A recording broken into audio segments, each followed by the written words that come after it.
There's a huge mistake that passionate tennis players make when it comes to talking about their rating, looking at their rating, judging themselves compared to other tennis players' ratings. It leads to a tremendous amount of frustration and complaining and poor goal setting and just a big misunderstanding about where players stand in the grand scheme of things.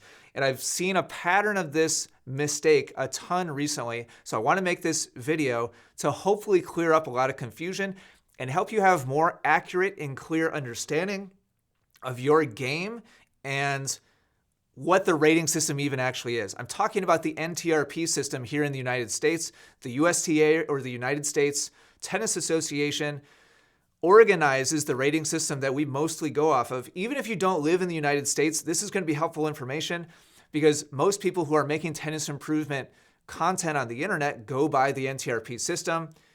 And so this is unbelievably important to understand. Number one, what we're looking at right here is not one level of improvement, even though that's what we see on the outside. If you're currently a 3.5 player, you're striving and you're pushing and you're working hard to try to be a 4.0, right? So it feels like that should be one level, but it's not. And let me explain why. And to explain why, first you need to know about two different types of ratings. You have both of them. You have what's called a computer rating, and this is the public-facing rating. So this might be you are currently a 3.5. That's your computer rating. Maybe on the USTA's website, you've seen a C next to your rating. That basically means it's been verified through actual USTA-sanctioned competition. You have given the algorithm enough data, enough information, you've played enough matches that you have earned a computer rating of 3.5 based on your actual results. But then you have another rating, and that rating is called your dynamic rating. Your computer rating is published to a 0.5 increment. And so this is why it's so easy to think that if you're 3.5, the next level is 4.0. Now, based on your computer rating, it is. But your dynamic rating, if you're a 3.5, and this might not make sense at first, but just go with me. Your dynamic rating, if you're a 3.5, may be 3.14. I know that sounds super confusing, but as soon as your dynamic rating goes above 3.00, you become a 3.5 at the end of that year. And it's not guaranteed. It's so convoluted. But just to keep things simple, once your dynamic rating goes above 3.00, you become a 3.5. It actually doesn't always happen that way, but just let's try to keep things simple. Let's just go with it for right now. So understanding the difference between computer and dynamic helps us realize that, here, let me pull up the little chart we had before, and let's just speak within the 3.5 level. So let's not even talk about going from 3.5 to 4.0. If you go from the bottom of 3.5 to the top of 3.5, the bottom of 3.5 is 3.01. That would bump you up to 3.5, and the top of 3.5 is 3.49. Because once you get up to 3.50 in your dynamic rating, you bump up to a 4.0. Now, your dynamic rating isn't published, and I had an interview with a high-ranking person at the USTA several years ago where we talked about this. Their rationalization for not publishing your dynamic rating is they want to keep people from gaming the system.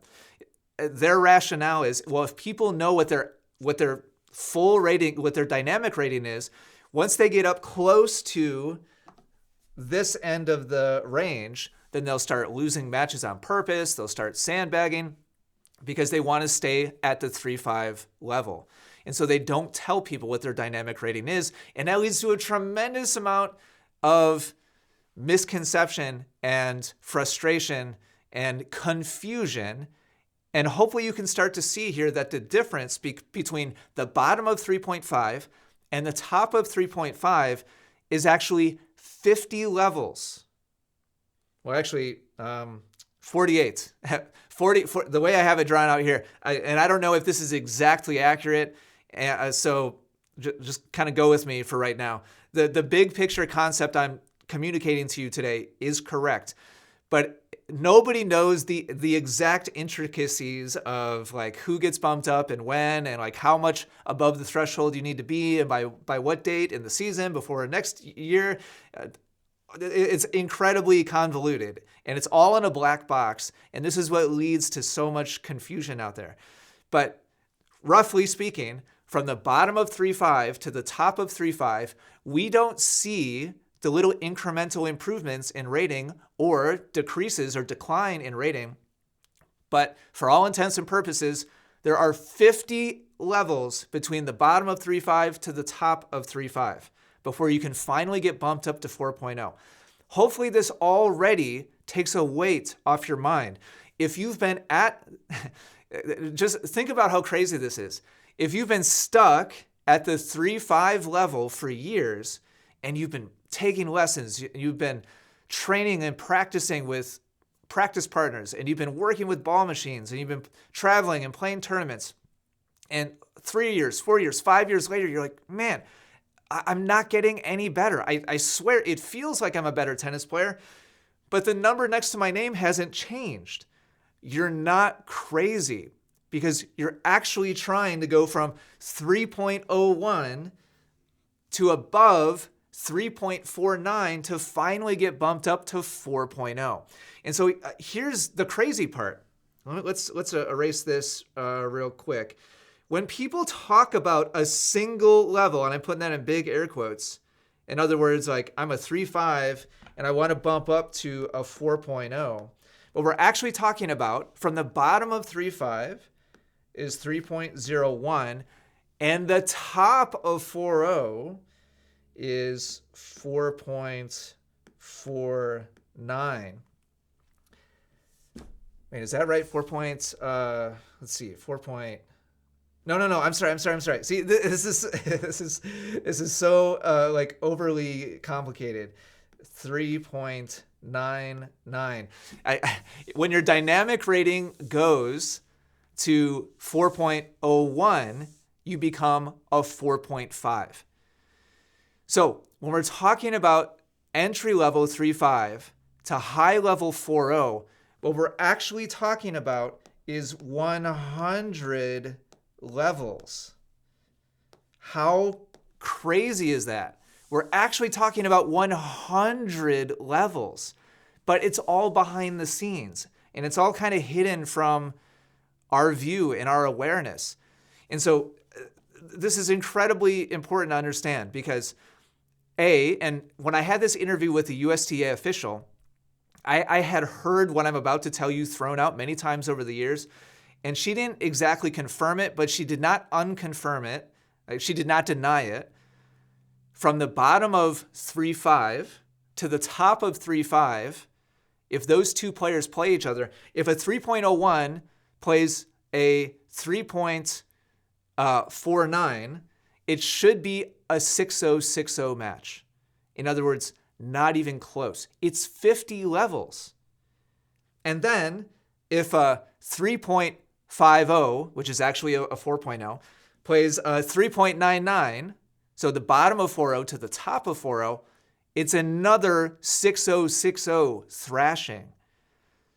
So be careful with your potentially condescension. Be careful with your judgment. If you recently got bumped up to 3.5, and be careful with your goal setting. If you recently got bumped up to 3.5, you're like, oh, sweet. Maybe that happened pretty quickly for you. And if you have your sights set on 4.0, you're like, oh man, I'm on this improvement trajectory. I just need to keep working hard. I just need to keep taking those lessons. I need to keep playing matches. Maybe it took you 2 years to go from 3.0 to 3.5. And it's easy to assume I'm just going to continue with that trajectory. And when you look at those 4.0 competitors, it feels like it's within reach, and it probably is, but you have to set your perspective accurately. If you just got bumped up to 3-0 and 3-5 and you're targeting solid 4-0 competition, we're talking 70, 80, maybe 90 levels, but it's dynamic rating levels that we don't see. They're invisible. They're hidden behind the scenes. And in my experience talking to tennis players, they have no awareness, like they don't even know this exists. Like they don't even know it's a thing, much less how can I accurately base my comparison between myself and other players? How can I accurately set goals between where I am and where I would like to be? And when this is all a black box, it makes those things difficult, and it leads to a lot of criticism and condescension and a lot of judgment between levels and ratings, because the whole thing is just such a mystery and players just don't even know what's going on. So if I tell you what, I will link, if you're interested, I'll link to that interview that I did with the USTA. She's in charge of communication about the whole NTRT program. I don't know if she still is or not. This was several years ago. If this is interesting to you, I'll put it in the pinned comment down below. It's on the main Essential Tennis channel. Check out that interview. It might be illuminating to you. If this was helpful and you want to kind of dive deeper into it, check out that interview in the pinned comment down below. Hopefully this was helpful, helps clarify some things. Maybe it removes some self-judgment, maybe some frustrations that you've had about the rating system. Thanks for watching. Take care. Keep up the great work on your game. I'll talk to you again soon.